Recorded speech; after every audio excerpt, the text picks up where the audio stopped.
Ken, talk to me about Fleetcor. What are you guys doing and why should people be interested?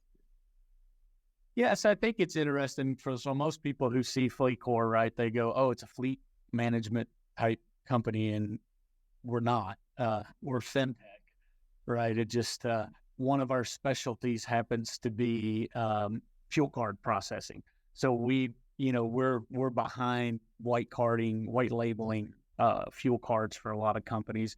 So it does support those fleet companies, but fuel card processing is about 55% of our business.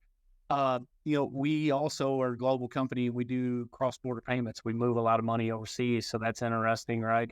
And then we're also heavily involved in lodging, which is kind of interesting, right? Because we do what's called in the industry, that they kind of call it blue collar lodging.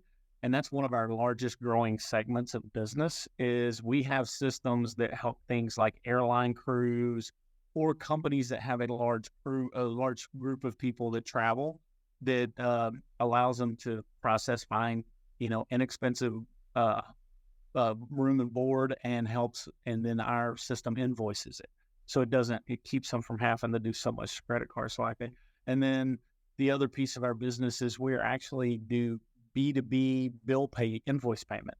So we can actually kind of become your AP department and automate it.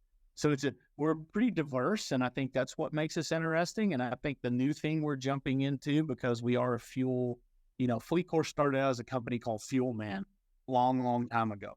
But now with the proliferation of electric vehicles, we're getting into the management of charging, especially fleet charging systems, but charging systems and managing those charging systems and the billing and everything. I